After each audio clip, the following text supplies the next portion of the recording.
गणपते नमः। ओम नमो भगवते वासुदेवाय। अब वीडियो में आगे बढ़ने से पहले हमारी आप सभी से विनम्र विनती है कि चैनल को सब्सक्राइब जरूर करें, क्योंकि आप लोग सब्सक्राइब करेंगे तभी ये चैनल आगे बढ़ पाएगा। तो कृपया करके चैनल को ज़्यादा से ज़्यादा लोग सब्सक्राइब जरूर करें, ताकि हम आपके सामने ऐसी ही बहुत सारी भक्ति रस से भरी हुई वीडियोस पेश कर सकें। साथ ही साथ हमारी इन वीडियोस को लाइक और शेयर भी करें। व्यास गद्दी को प्रणाम करते हुए हम श्री हरिवंश पुराण के हरिवंश पर्व का 31वां अध्याय शुरू करने जा रहे हैं। 31वां अध्याय पुरु की वंश परंपरा का वर्णन। जन्मेजय ने कहा, ब्राह्मण, मैं पुरु, द्रुहयु, अनु, यदु और तुर्वसु के वंश का पृथक पृथक यथार्थ वर्णन सुनना चाहता हूँ। वृष्णि वंश के प्रसंग से इन सब का वर्णन मुझे सुनना है, परंतु सबसे पहले मैं अपनी ही वंश अर्थात पुरुकुल का क्रमशः विस्तार पूर्वक वर्णन सुनना चाहता हूँ। अतः आप पहले उसी का वर्णन करें। विषमव्यान जी बोले, महाराज, उत्तम पराक्रम से संपन्न पुरु वंश का, जिसमें तुम्हारा जन्म हुआ है, मैं कर्मानुसार विस्तार पूर्वक वर्णन करता हूँ। पृथ्वीनाथ, तुम इसे सुनो। नरेश्वर, मैं बड़े हर्ष के साथ तुमसे परम उत्तम पुरुवंश का वर्णन करूंगा। फिर द्रुहयु, अनु, यदु तथा तुर्वसु के वंश का कीर्तन किया जाएगा। पुरु के महाप्रकर्मी पुत्र राजा जन्मेजय हुए। उनके पुत्र का नाम प्रचिनवान था, जिन्होंने पूर्व दिशा को जीता था। प्रचिनवान के पुत्र प्रवीर और प्रवीर के मनस्यु हुए। मनस्यु के पुत्र राजा अभ्यद थे। अभ्यद के पुत्र का नाम सुधनवा था, जो इस पृथ्वी का अधिपति हुआ। सुधनवा के बहुगव और बहुगव के पुत्र शमयाति हुए। शमयाति के रहस्याति और रहस्याति के पुत्र रुद्राक्ष हुए। रुद्राक्ष के घृताची अप्सरा के गर्भ से 10 पुत्र हुए। उनके नाम इस प्रकार हैं। ऋष्टचेयु अपने सभी भाइयों में ज्येष्ठ थे। उनके बाद ऋकनेयु, कक्षेयु, खंडिलेयु, सनत्तेयु, दशार्नेयु, जलेयु, महायशस्वी, स्थलेयु, धनेयु और वनेयु थे। इनके सिवा रुद्राक्ष के 10 कन्याएं भी थीं, जो पुत्रिका धर्म के अनुसार ब्याही जाने वाली थी। राजेंद्र, उन कन्याओं के नाम इस प्रकार हैं। रुद्रा, शूद्रा, भद्रा, मलदा, मल्हा, खलदा, नलदा, सुरसा, गोचपला तथा स्त्री रतनकूटा। वे कुल मिलाकर 10 थी। अत्रि कुल में उत्पन्न महर्षि प्रभाकर उन सबके पति हुए। उन्होंने रुद्रा के गर्भ से यशस्वी सोम को पुत्र रूप में उत्पन्न किया। राहु से आहत होकर जब सूर्य आकाश से पृथ्वी पर गिरने लगे और समस्त संसार में अंधकार छा गया, उस समय प्रभाकर ने ही अपनी प्रभा फैलाई। महर्षि ने गिरते हुए सूर्य को तुम्हारा कल्याण हो, यह कहकर आशीर्वाद दिया। उन ब्रह्मषि के इस वचन से सूर्य देव पृथ्वी पर नहीं गिरे। महातपस्वी प्रभाकर ने सब गोत्रों में अत्रि गोत्र की ही श्रेष्ठता स्थापित की। अत्रि के यज्ञों में उन्हीं के प्रभाव से देवताओं ने धन प्रस्तुत किया था। महात्मा प्रभाकर ने रुद्राक्ष की पुत्री का धर्म के अनुसार प्राप्त हुई कन्याओं के गर्भ से एक ही नाम वाले 10 पुत्रों को जन्म दिया, जो सदा उग्र तपस्या में तत्पर रहने वाले थे। राजन, वे सब के सब वेदों के पारंगत विद्वान तथा गोत्र प्रवर्तक ऋषि हुए। स्वस्त्यात्रे नाम से उनकी ख्याति हुई, परंतु वे अत्रि गोत्री पिता के धन से वंचित रहे, क्योंकि पुत्री का धर्म के अनुसार वे अपने नाना के पुत्र थे। ककेक्षेयु के सभानार, चाक्षुष और परमन्यु ये 3 पुत्र उत्पन्न हुए। तीनों ही महारथी थे। सभानर का पुत्र विद्वान राजा कालानल हुआ। कालानल का धर्मज्ञ पुत्र सुरनंजय नाम से विख्यात हुआ। सुरनंजय के पुत्र वीर राजा रुनंजय हुए। महाराज, रुनंजय का पुत्र जन्मेजय हुआ। राजर्षि जन्मेजय के पुत्र महाशाल हुए, जो देवताओं में भी विख्यात थे और इस पृथ्वी पर भी उनका यश फैला हुआ था। महाशाल के धार्मिक पुत्र का नाम महामना था।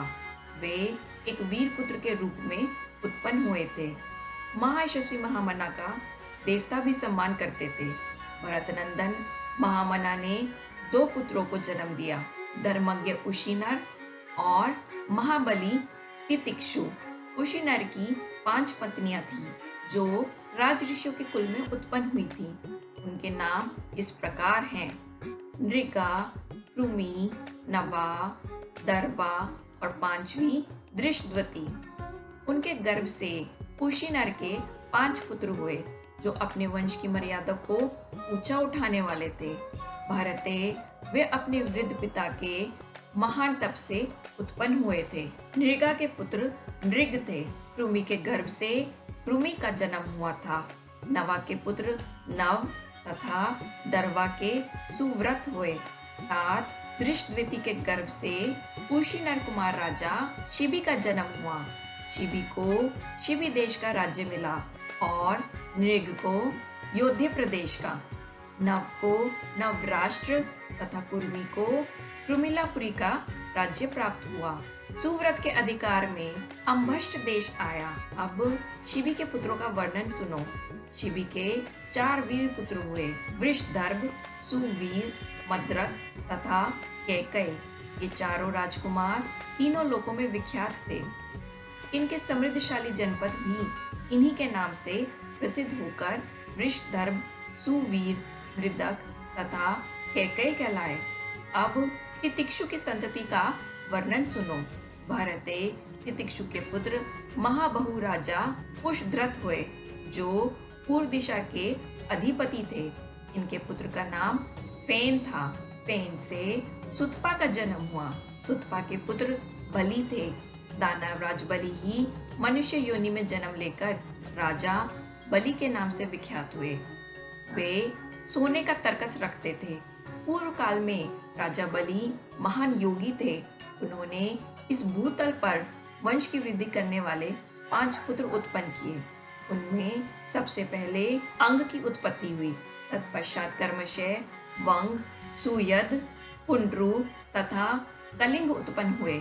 ये सब लोग बाल्य क्षत्रिय कहलाते हैं। बलि के कुल में बाल्य ब्राह्मण भी हुए, जो इस भूतल पर उनके वंश की वृद्धि करने वाले थे। भरतनंदन ब्रह्मा जी ने बलि पर प्रसन्न होकर उन्हें निम्नांकित वर दिए थे। तुम महायोगी होगे, तुम्हारी आयु 1 कल्प की होगी, तुम युद्ध में अजय होगे, धर्म में तुम्हारी प्रधानता होगी, तुम तीनों लोगों की देखभाल करोगे, अथवा तुम तीनों लोगों की सभी बातें प्रत्यक्ष की भांति देखोगे। तुम्हारी संतति श्रेष्ठ समझी जाएगी। बल में तुम्हारी समानता करने वाला कोई न होगा। तुम धर्म तत्व के ज्ञाता होगे तथा भूतल पर चारों वर्णों को नियंत्रण में रखकर उन्हें मर्यादा के भीतर स्थापित करोगे। भगवान ब्रह्मा जी के ऐसे कहने पर राजा बलि को बड़ी शांति मिली। उनके वे सभी पुत्र क्षत्रज थे। मुनिवर दीर्घ तपा द्वारा रानी सुदेशना के गर्भ से प्रकट हुए थे। उनका बल महान था। राजा बलि ने उन 5 निष्पाप पुत्रों को विभिन्न राज्यों पर अभिषिक्त करके अपने को कृतार्थ माना। उनका मन सदा योग में लगा रहता था। वे योग का आश्रय ले समस्त प्राणियों के लिए अजय हो गए थे। काल की प्रतीक्षा करते हुए सर्वत्र विचरते थे।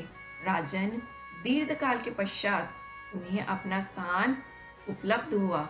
उनके 5 पुत्रों के अधिकार में जो जनपद थे, उनके नाम इस प्रकार हैं: अंग, वंग, सुयद, कलिंग और पुंड्रक। अब तुम मुझसे अंग की संतानों का वर्णन सुनो। अंग के पुत्र महान राजा धीराज दधिवाहन थे और दधिवाहन के पुत्र राजा दिविरथ हुए। दिविरथ के पुत्र इंद्र तुल्य पराक्रमी और विद्वान थे। उनका नाम धर्मरथ था। धर्मरथ के पुत्र चित्ररथ हुए। राजा चित्ररथ जब विष्णुपद पर्वत पर यज्ञ करते थे, उस समय उन महामना नरेश ने इंद्र के साथ बैठकर सोमपान किया था। चित्ररथ के पुत्र दशरथ हुए। जिनका दूसरा नाम लोमपाद था तथा शांता जिनकी पुत्री थी। उन लोमपाद या दशरथ के पुत्र महायशस्वी वीर चतुरंग हुए, जो ऋष्टस्य श्रृंग मुनि की कृपा से उत्पन्न हुए थे। चतुरंग अपने कुल की वृद्धि करने वाले थे। चतुरंग के पुत्र पृथुलाक्ष कहे गए हैं। पृथुलाक्ष के पुत्र महायशस्वी राजा चंप हुए। चंप की राजधानी चंपा थी, जो पहले मालिनी के नाम से प्रसिद्ध थी। चंप के पुत्र हर्यंग हुए, जो पूर्णभद्र नामक मुनि की कृपा से उत्पन्न हुए थे। विभांडक पुत्र ऋष्टस्य श्रृंग ने हर्यंग की सवारी के लिए इंद्र के उत्तम वाहन गजराज ऐरावत को मंत्रों द्वारा स्वर्ग से भूतल पर उतारा था। हिरण्यंग के पुत्र राजा भद्ररथ कहे गए हैं। भद्ररथ के पुत्र राजा वृत्रकर्मा थे। वृत्रकर्मा के पुत्र बृहद्यदर्भ थे। उनसे बृहन्मना का जन्म हुआ। राजेंद्र बृहन्मना ने जयद्रथ नामक पुत्र को जन्म दिया, जिससे राजा दृढ़रथ की उत्पत्ति हुई। जन्मेजय दृढ़रथ के पुत्र विश्वजीत हुए। विश्वजीत के पुत्र कर्ण तथा कर्ण के पुत्र विकर्ण हुए। विकर्ण के 100 पुत्र थे, जो अंगवंश की वृद्धि करने वाले थे। बृहद्यदर्भ का जो बृहन्मना नाम से प्रसिद्ध पुत्र था, उसकी 2 पत्नियां थी। ये दोनों ही चेदी राज की सुंदरी कन्याएं थी। एक का नाम यशोदा देवी था और दूसरी का सत्या। उन दोनों के द्वारा उस वंश में भेद हो गया, अर्थात दोनों की पृथक पृथक वंश परंपरा चली। राजेंद्र बृहन्मना के जो जयद्रथ नामक पुत्र था, वह यशोदा देवी के गर्भ से उत्पन्न हुआ था तथा उनका दूसरा पुत्र जो विजय नाम से विख्यात था, सत्या के पेट से पैदा हुआ था। वह शांति आदि गुणों में ब्राह्मणों से और शौर्य आदि गुणों में क्षत्रियों से भी उत्कृष्ट था। विजय का पुत्र धृति और धृति का पुत्र धृतव्रत था। धृतव्रत के पुत्र महायशस्वी सत्यकर्मा हुए। सत्यकर्मा का पुत्र अधिरथ नामक सूत हुआ, जिसने कर्ण को गोद लिया था, इसीलिए कर्ण को सूत पुत्र कहा जाता है।